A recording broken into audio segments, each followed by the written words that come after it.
A well-regulated militia being necessary to the security of a free state. The right of the people to keep and bear arms shall not be infringed. Welcome to another edition of Bearing Arms, Cam and Company. My name is Cam Edwards, but hopefully you know that by now. It is good to have you with us on the program. Chris Cheng is going to be joining us here in just a little bit. Former Top Shot champion, current Second Amendment activist, and all-around good guy. We're going to be talking about the continuing deterioration of San Francisco and how the city's chief law enforcement officer, District Attorney Chesa Boudin, is actually enabling violent criminals. I'm going to tell you a little bit about this case here coming up in just a moment. But before I do, let's talk about some of the threats to our right to keep and bear arms that are underway. You know, you've got a bill in Nevada that would ban the possession of unserialized firearms. Yep, you build your own gun, legal to do so. Well, the state of Nevada wants to pass a bill, or at least Democrats in Nevada. They want to pass a bill, and they're getting close to doing it, that would require existing gun owners to turn over their home-built firearms to the state to destroy those firearms or to serialize and register them unless they want to be a criminal. Once again, we see Democrats targeting legal gun owners while they are going light on violent crime. I mean, that is the topic of today's program. But there are organizations and individuals out there who are fighting for our right to keep and bear arms, fighting to put the focus back on those violent criminals as opposed to eradicating the Second Amendment. And the Second Amendment Foundation is standing firm in their defense of our right to keep and bear arms. They are filing lawsuits on a regular basis, almost a daily basis, it seems, challenging gun control laws when they go into effect. And you can be a part of this effort to defend the right to keep and bear arms when you text JOIN SAF to 474747. Again, that's JOIN SAF to 474747. You can become a Second Amendment first responder, and you will get alerts about threats to your right to keep and bear arms. You will get informed on how you can contact your local lawmakers, your state lawmakers, so that you can not only be aware of what's going on, but that you can be an advocate for your Second Amendment rights. Again, all you got to do, text JOIN SAF to 474747 and become a Second Amendment first responder today. Now, speaking of these light on crime approaches, let's talk about what's going on in San Francisco. Police right now are looking for a 32-year-old man on murder charges. And the sad thing is, they had this guy weeks ago before he ever allegedly committed these murders. And DA Chesa Boudin let him go. Guy's name is Robert Newt, and police believe that he is responsible for two deadly shootings this past weekend in the Potrero Hill neighborhood of San Francisco. They have 3 warrants out for him, 2 for murder, 1 for attempted murder. They had him in custody. Newt was arrested last month on charges of being a felon in possession of a firearm after police said they linked him to an April 4th shooting that involved dozens of spent shell casings, no injured victims, but prosecutors did not file criminal charges saying the police didn't have enough evidence. This is crazy.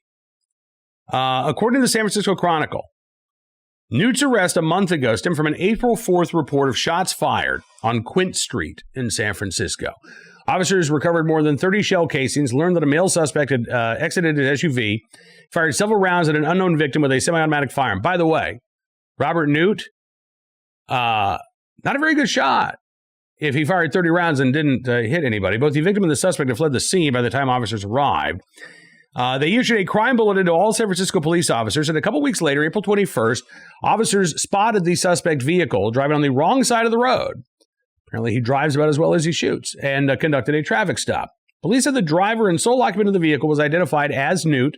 During a search of the vehicle, police found a quote-unquote ghost gun, a unserialized and untraceable AR-15 style firearm. Newt, who is a convicted felon, was taken into custody, booked on multiple charges, including possession of an assault weapon, which is illegal in California, felon in possession of a firearm, which is illegal both federally and in every state, discharging a firearm in a grossly negligent manner, as well as driving without a license. But Newt was released from jail after DA Chesa Boudin's office declined to file charges and sent the case back to police. When asked why Newt wasn't charged, DA spokesperson Rachel Marshall said that prosecutors requested that police obtain DNA or fingerprint evidence before they would prosecute the case. She said, quote, "This is a common request when we need additional evidence to prove a case.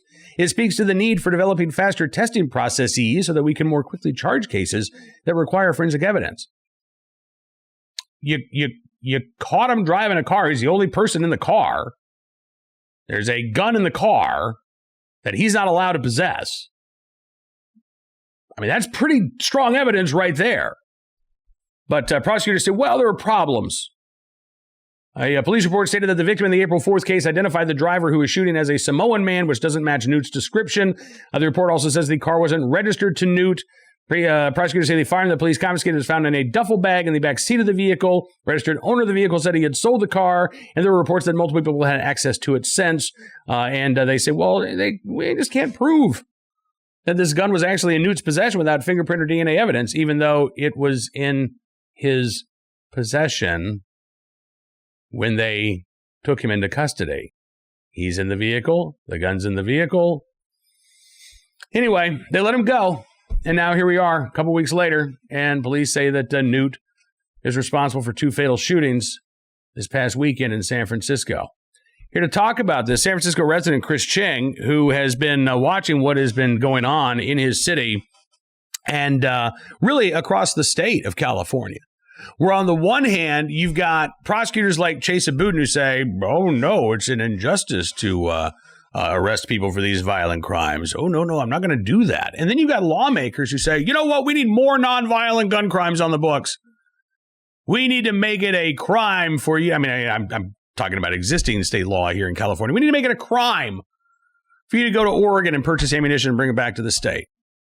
We need to make it a crime for you to possess a 20-round magazine. We need to make it a crime for you to possess the most commonly sold rifle in America today. We need to make it a crime for you to possess a gun without a carry license that we're not going to give you. As they are carving out and creating crimes out of our right to keep and bear arms, they are ignoring or dismissing violent criminals on a regular basis. This is an incoherent approach to public safety. Frankly, I think it's an incoherent approach to law enforcement in general. But I guess their priority is trying to crack down on legal gun ownership while giving violent criminals a pass. All right, let's talk about this with our friend Chris Cheng. Take a look and a listen. Hey, Chris, thanks so much for coming on the show today. Yeah, thanks for having me, Cam. Absolutely. So I've got to ask you, I mean, having read this story about this guy, Robert Newt, arrested, found in possession of a firearm. He's already a felon. They make the arrest, and then Chesa Boudin's office says, nope, sorry, not enough evidence. We're going to let this guy go. Now he's wanted on murder charges just a few weeks after the DA decided they weren't going to prosecute him. On these original crimes. This seems like this is a big problem, Chris. I mean, on the one hand, you've got lawmakers in California who, I mean, they embrace every possible gun control restriction on legal gun owners that they can dream of. And yet you've got violent criminals that are being returned to the streets because prosecutors are refusing to do their job.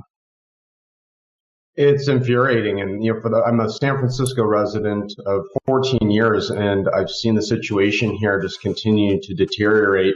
And it's unfortunately really accelerated with the election of our recent district attorney, Chesa Boudin, who basically is, letting out all of these convicted criminals onto the streets. And it's become this revolving door where criminals aren't staying behind bars for as long as they're supposed to. They're not being prosecuted, right, or even tried sometimes, right, when there's clearly public outcry, right, for our district attorney to do his job.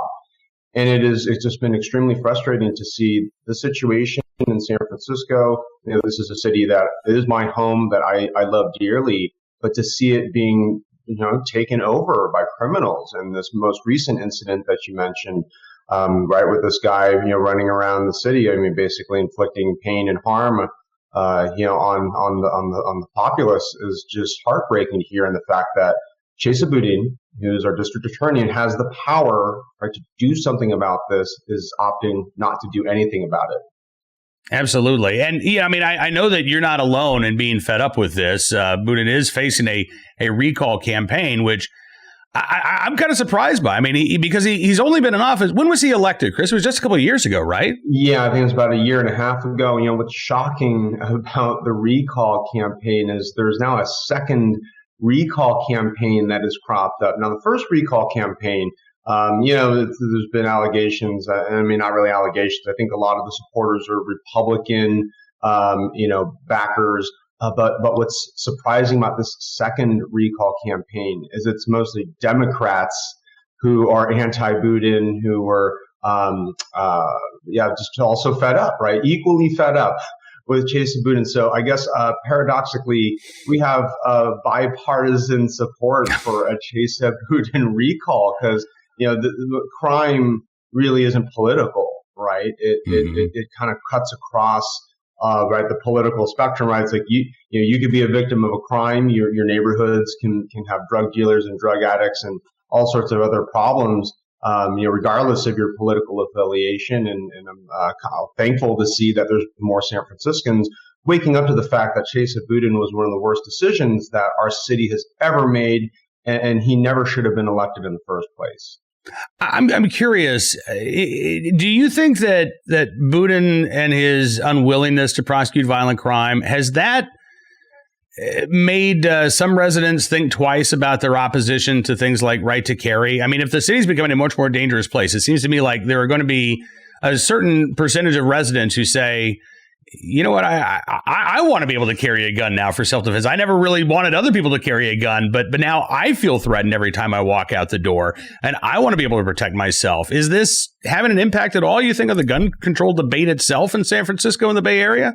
It's an interesting question. So I don't think there are I don't think the concealed carry debate is really within the average San Franciscan's mindset right now, because the concept of concealed carrying or having a firearm, concealed out in the street is a very foreign concept, right, for a lot of Bay Area residents, San Franciscans included. But where I think the firearms debate is coming into play is just take it, one step back from CCW and just the simple question of, should I own a gun, right, for home defense? Mm-hmm. That question is definitely becoming more of a common one among San Francisco residents. I'm getting questions, right, from friends about hey, where do I go to get a gun? What kind of gun should I buy? All those typical first-time gun owner questions have been, hitting my radar. I've been seeing it on social media, and it's been, active discussions amongst even my personal friend group. People who I never thought would be, seriously questioning whether they should purchase a firearm for home defense. So, it's a really difficult time, and to have a district attorney that is again not prosecuting criminals.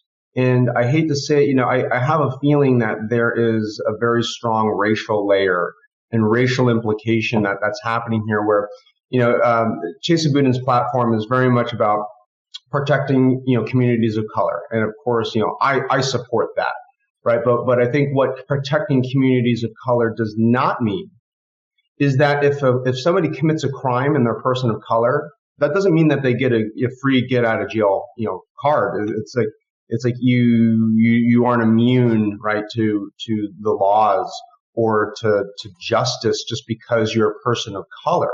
And because Chesa Boudin is a white guy, right, it's like he, I think, is maybe afraid of being accused of being racist, right? If he is prosecuting people of color. So it's the way that the conversation, not just in San Francisco, but I think nationally, right, where the question and topic of race is so not just polarized, but it's being laden with so many emotions. And anytime race gets entered into the conversation, all of a sudden someone is scared that they're going to be, labeled a racist, right, if they say or do the wrong thing.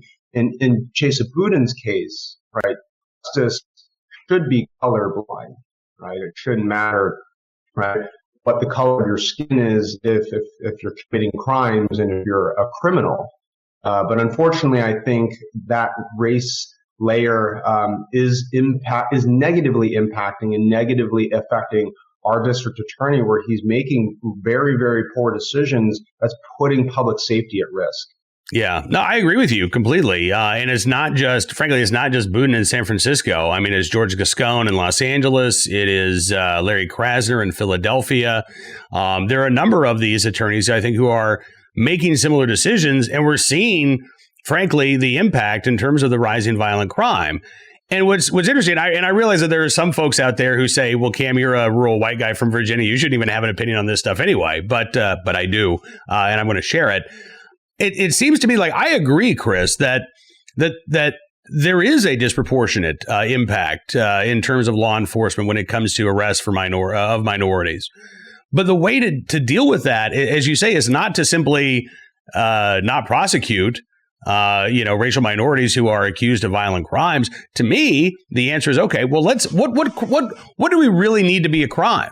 Maybe we have too many laws on the books. Maybe we have too many criminal offenses here.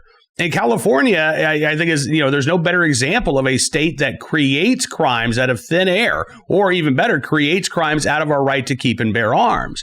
So do we really need to make it a criminal offense for you to go and buy ammunition in Arizona and bring it back into California? Do we really need to make it a criminal offense for you to carry a gun without a license when the average citizen can't get a license to carry? It seems to me that, if we were to focus specifically on violent crimes, and to focus on those most violent offenders, prosecutors like Boudin could do their job, could go after the folks who are inflicting such pain and misery on the city, and you would actually see a reduction in the total number of arrests because you're focusing on the people who are actually the problem, not trying to cast this wide net over everybody in the hopes of ensnaring a criminal here or there.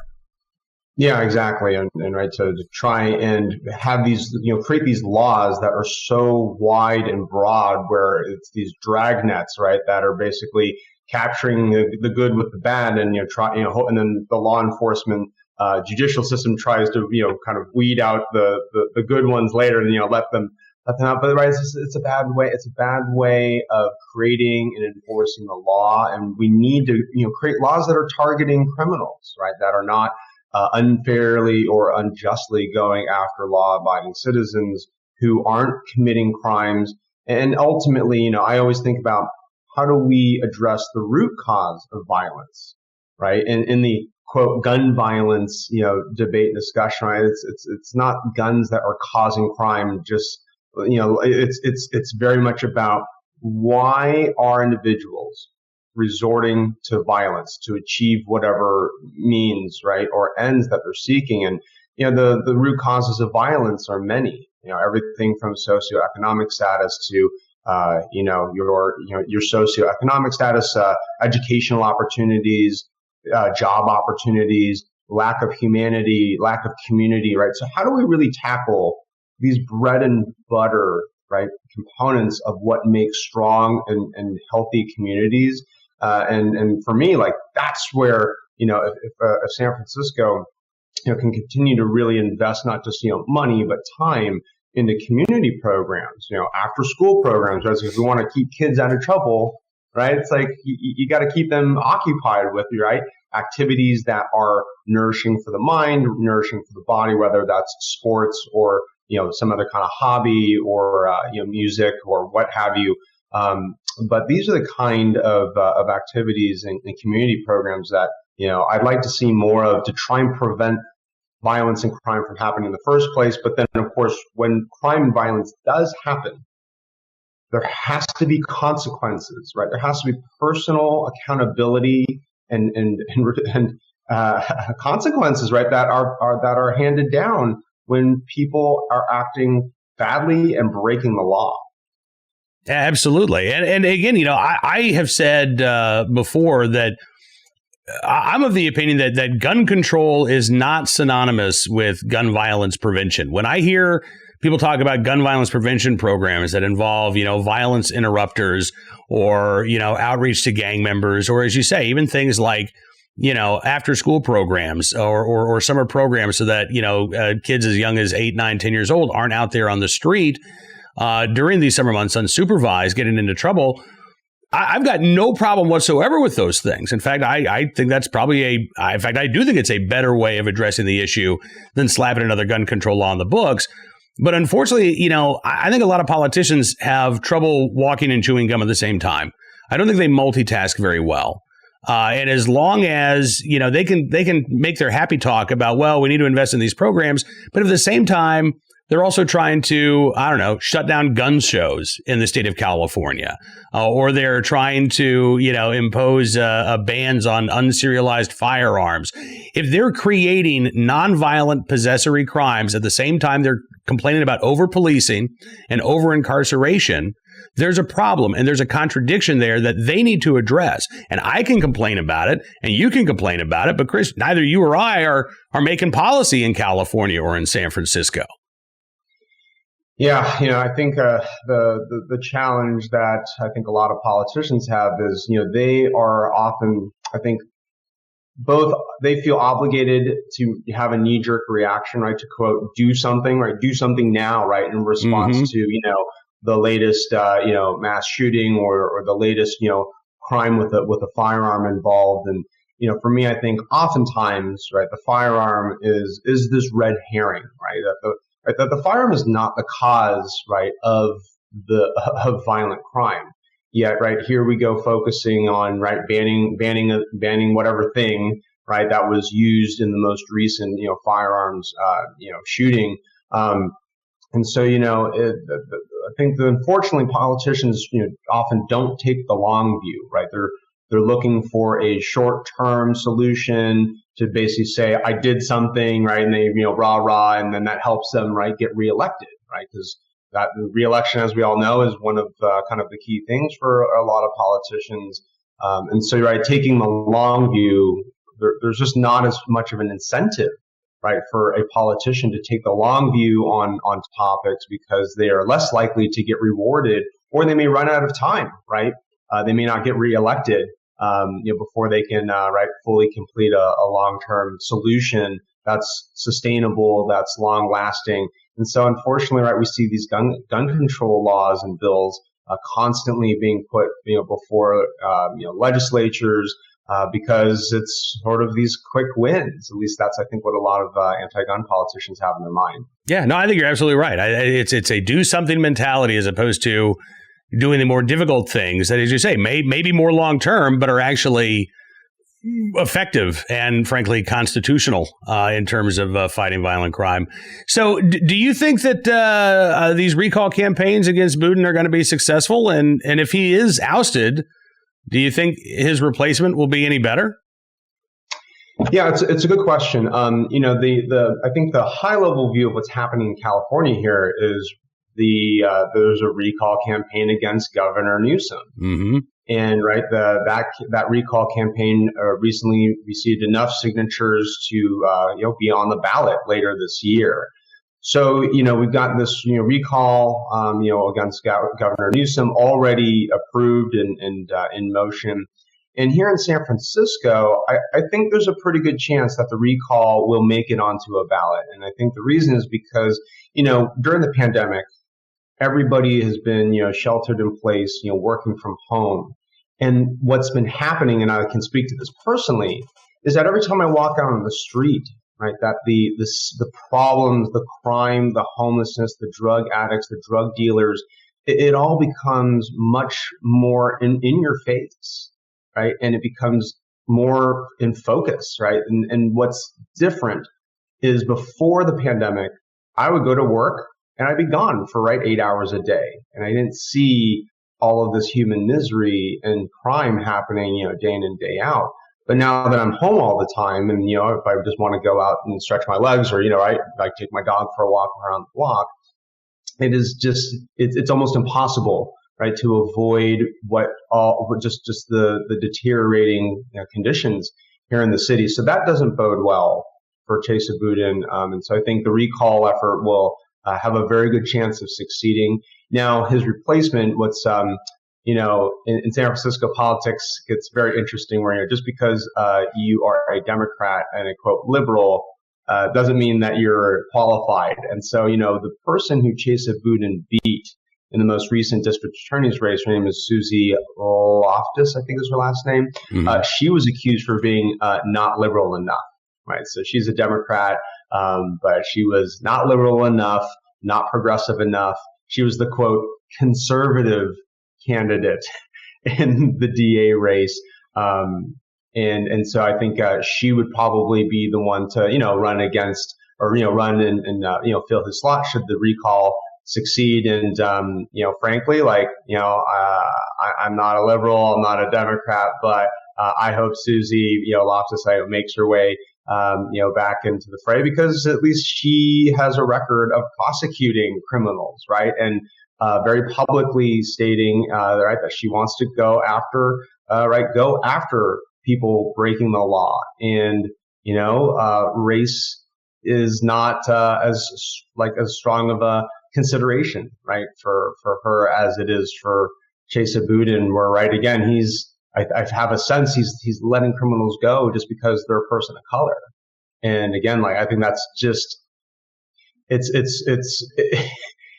just mind-boggling, right, and just jaw-dropping, right, that we're just seeing criminals go free, and then they come around to commit more crimes. More people are getting hurt and injured and killed, right, as we're seeing this past weekend here in San Francisco. It's just a shame. It is a shame. I mean, again, there is a human cost to this, and it's playing out every day on the city streets. Listen, one more question before we let you go here, Chris. You mentioned we're all sort of emerging from lockdown now. Are you going to get the opportunity to get out and do some shooting? You got to be entering any competitions this summer? Can we see you anywhere? Yeah, great question. So, I, as with, most of the people in our country, are so excited to, start getting back to a normal routine. And, for me, my travels are mostly about Second Amendment advocacy. And so, unfortunately, less about, shooting guns and having a good time. Although I do look forward to the next opportunity to do that with you or, our other friends and colleagues, out across the country. So, I'm really excited to, start seeing all of our, Second Amendment advocates and supporters in person, because, there just isn't any replacement than to see people in person. And obviously, when it comes to shooting guns, you can't shoot guns virtually. It's definitely a thing that if you need and want to practice and sharpen your skill set, it just has to be done in person. So I look forward to, seeing more new shooters, right? 8 million new shooters last year. We're on pace to possibly break that record in 2021.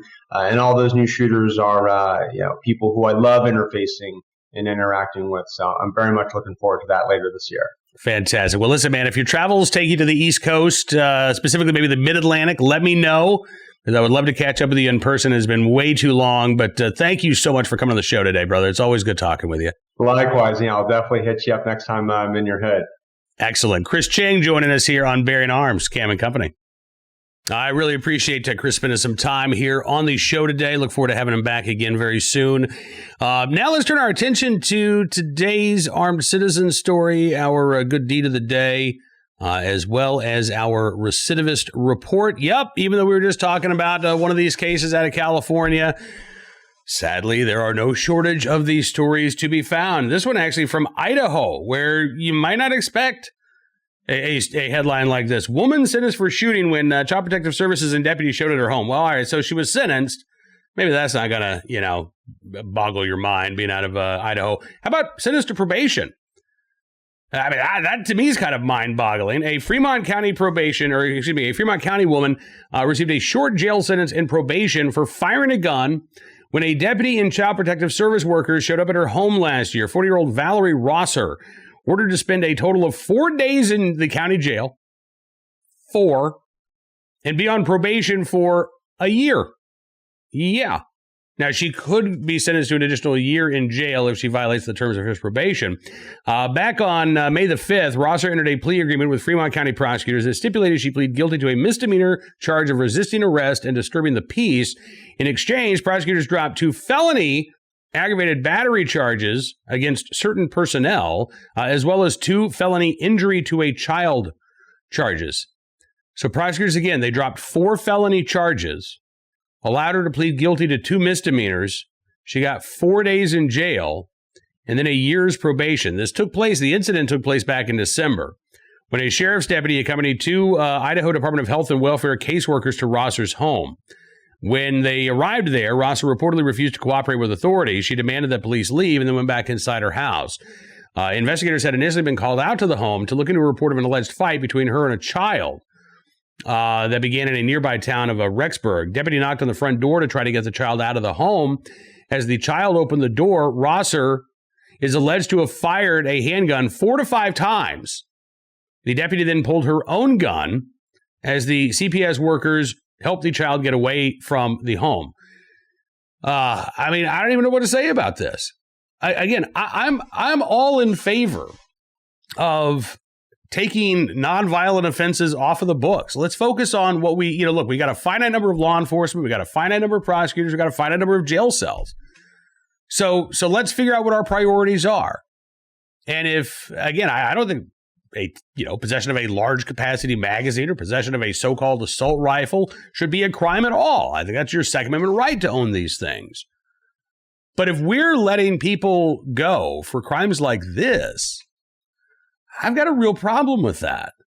I hope that this was just a really bad day for Miss Rosser, and that she is able to complete her probation and we never hear from her again. But man, 4 days in jail for firing repeatedly at a sheriff's deputy and child protective workers? That, to me, is just absolutely mind-boggling. All right, today's armed citizen story from Newport News, Virginia, where a armed citizen in the right place at the right time, willing and able to do the right thing to help police subdue a suspect who had fired at them. Authorities in James City County, I know it's really confusing. We've got a county called James City County in Virginia, but we do. And there were officers who were trying to serve a fugitive with outstanding warrants there in James City County Tuesday of this week. 22-year-old Destin Coward. And they get to the apartment complex where he's staying. And instead of cooperating with authorities, by the way, he was wanted on probation violation and grand larceny charges. Given, again, the soft on crime approach that Virginia Democrats have taken over the past couple of years, if this guy had simply gone into custody with the officers, he would have gotten a slap on the wrist. He would have been out in no time. But the coward of James City County instead took off running and then fired several shots at police officers. There was a bystander, a concealed carry holder in the state of Virginia, who confronted Coward, which, according to WTKR, gave officers enough time to get to him to take him into custody. Chief Steve Drew of the Newport News Police Department said that the situation could have been much worse if not for the actions of this armed citizen. He said, quote, he was able to hold him and detain him for a brief second as officers made it up the embankment and took Mr. Coward into custody. I really want to thank the young man that did engage him and assisted the police today. He did an amazing job.